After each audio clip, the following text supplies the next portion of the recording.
Morning everyone, my self Altaf. आज हम आपको फार्मा पढ़ाने जा रहे हैं, जिसमें से फार्मा में पहली यूनिट्स है drug using ENT, ear nose and throat में हम कौन कौन सी मेडिकेशन यूज की जाती हैं। जिसमें से पहली मेडिकेशन है antihistamine drugs. Antihistamine drugs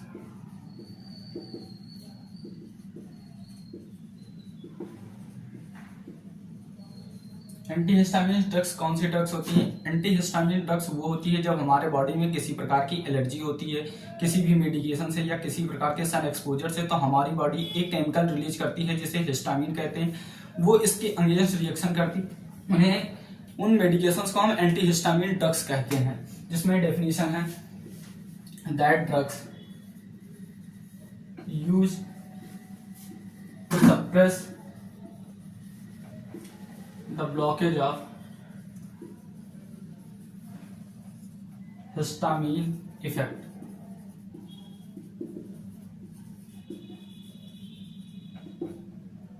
Known as histamine, antihistamine drug. अब एंटीहिस्टामिन हमारे बॉडी में हिस्टामिन रिसेप्टर्स कई प्रकार के पाए जाते हैं, जिसमें से हमारी body H1, H2, H3 and H4 receptors को प्रोड्यूस करती है। जिसमें से हम आइए हिस्टामिन के रिसेप्टर्स को क्लासिफाई करते हैं। हिस्टामिन रिसेप्टर्स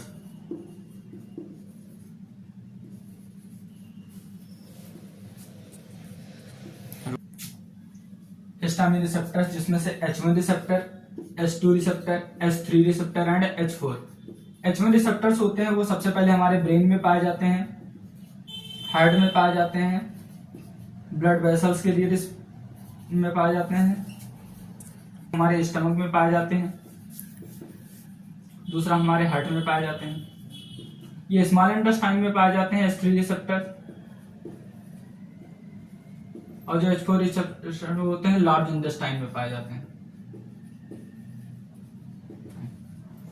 अब हम बात करेंगे जो हिस्टामिन रिसेप्टर्स होते हैं H1, H2, H3 and H4, ये कहाँ कहाँ पाए जाते हैं। जिसमें H1 रिसेप्टर्स पाया जाता है ब्रेन और रेस्पिरेटरी सिस्टम में, H2 रिसेप्टर्स हमारे स्टमक और हार्ट में पाए जाते हैं, H3 रिसेप्टर्स हमारे स्मॉल इंटेस्टाइन और H4 रिसेप्टर्स वो लार्ज इंटेस्टाइन।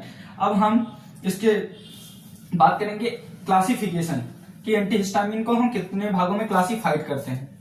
एंटीहिस्टामिन ड्रग्स को दो क्लासों में डिवाइड करेंगे, जिसका क्लासिफिकेशन है, पहला जो क्लासिफिकेशन है वो फर्स्ट जनरेशन क्लासिफिकेशन है,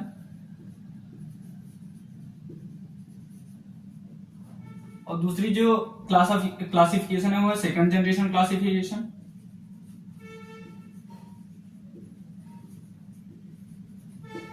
फर्स्ट जनरेशन क्लासिफिकेशन को हम ओल्ड जनरेशन क्लासिफिकेशन भी कह सकते हैं, क्योंकि ये हमारे बहुत पहले समय में यूज की जाती थी। जिसका सीधा एक्ट जो होता था वो हमारे ड्राउजीनेस के लिए होता था, हमें नींद कितनी जल्दी है, तो इसे हम कह सकते हैं इट एक्ट एज ड्राउजीनेस। जो सेकंड जनरेशन की मेडिकेशंस होती हैं एंटीहिस्टामिन, वो लेस ड्राउजीनेस होती हैं, तो हम इसे कह सकते हैं it act as less drowsiness. अब हम फर्स्ट जनरेशन में कौन कौन सी मेडिकेशंस आती हैं और सेकंड जनरेशन में कौन कौन सी मेडिकेशंस आती हैं हम उनको लिखते हैं। इसमें से फर्स्ट जनरेशन की मेडिकेशन आती है डाइफेनिहाइड्रामाइन,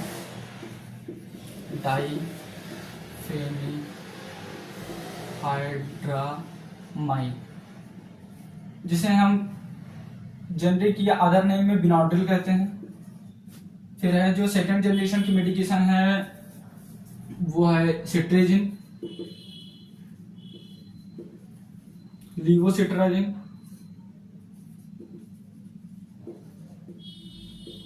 ये हमारी एंटीहिस्टामिन के क्लासिफिकेशन है first generation and second generation. First generation है वो act as drowsiness.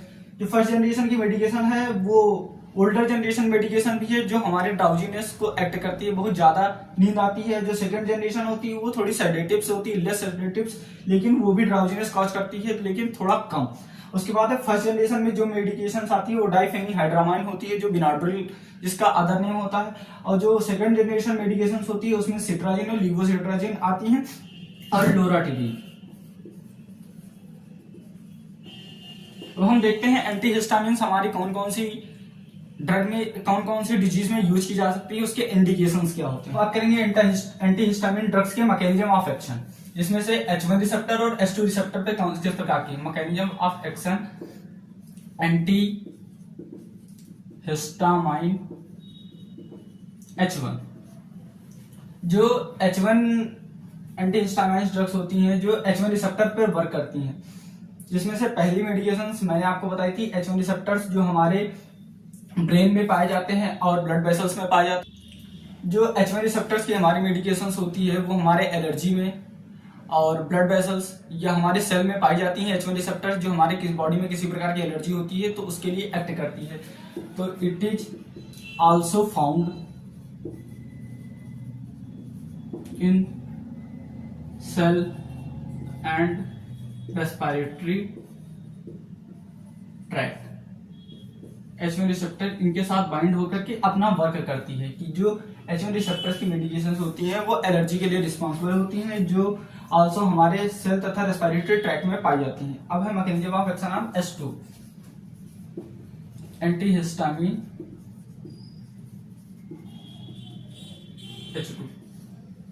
H2 receptors जो होती है वो हमारे बॉडी में स्टमक किसी प्रकार की एसिडिटी होती है तो हमारा स्टमक HCl का सिक्रेशन करता है, तो वो H2 ब्लॉकर्स होती हैं, जिसमें हमें किसी प्रकार की डायरियल हो सकती है, एंटी डायरियल कंडीशन हो सकती है या पेप्टिक अल्सर होता है, तो हमारा जो H2 रिसेप्टर्स होता है वो एसिडिक और बेस के बैलेंस को मेंटेन करता है। या indication of antihistamine drugs. Antihistamine drugs कहाँ कहाँ यूज किए जाते हैं? Indication of antihistamine drug. सबसे पहले हमारे बॉडी में किसी प्रकार की स्किन में कोई भी इन्फ्लामेशन हो जाता है तो हम ये मेडिकेशन यूज कर सकते हैं, जिसमें पहले से डर्मेटाइटिस। हमारे आई में किसी प्रकार की बैक्टीरियल इन्फेक्शन हो सकती है जिसमें हम ये मेडिकेशन यूज कर सकते हैं, जैसे कैटरेक्टाइटिस। फिर ग्लूकोमा में,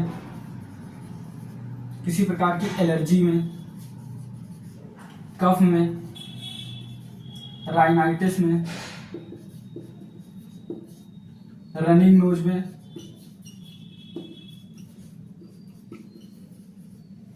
इन सारी डिजीज कंडीशन में और अदर डिजीज कंडीशन में हम एंटीहिस्टामिन ड्रग्स को यूज करते हैं। अब एंटीहिस्टामिन के यूजेस के बाद हम इसके कॉन्ट्राइंडिकेशंस के बारे में बात करेंगे। Contraindication.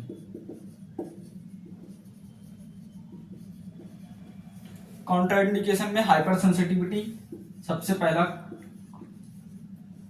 Hyper sensitivity to the drug. हमें ड्रग से भी हाइपर सेंसिटिविटी हो सकती है। दूसरा जो है प्रेगनेंसी में हमें ये मेडिकेशन नहीं देनी है। फिर लैक्टेशन, इसमें हमें ये मेडिकेशन नहीं देनी है। अब फिर हम इसके साइड इफेक्ट बात करेंगे एंटीहिस्टामिन ड्रग्स के, कि एंटीहिस्टामिन ड्रग्स के साइड इफेक्ट क्या क्या हो सकते हैं। सबसे पहला है ड्राउजीनेस। दूसरा साइड इफेक्ट होता है हमारा जो माउथ है वो ड्राई हो जाएगा, हमें प्यास ज्यादा लगेगी, ड्राई माउथ। दूसरा हमें फीवर भी हो सकता है। फिर है हाइपोटेंशन भी हो सकता है। ये सारे साइड इफेक्ट होते हैं जो एंटीहिस्टामिन ड्रग्स के साइड इफेक्ट होते हैं। हमें हेडेक भी हो सकता है। ये हो गया साइड इफेक्ट। अब हम देखते हैं कि इसका एडवर्स इफेक्ट हमारी बॉडी में किस प्रकार से होता है। एडवर्स इफेक्ट, सबसे पहले एडवर्स इफेक्ट पे ये हार्ट पर क्या काम करेगी, दूसरा ये ब्रेन पर क्या वर्क करेगी, तीसरा जीआई सिस्टम पर क्या वर्क करेगी। हार्ट में ये है जो हमारी ये बीपी है, ब्लड प्रेशर, उसे तो ये डिक्रीज करेगी, लेकिन हार्ट रेट को ये बढ़ाएगी। बीपी को तो इंक्रीज करेगी, डिक्रीज करेगी, लेकिन ये हमारे हार्ट रेट को बढ़ाएगी। फिर है जीआई सिस्टम, ब्रेन में ये सबसे पहले इंसोम्निया, हमें नींद कम आएगी।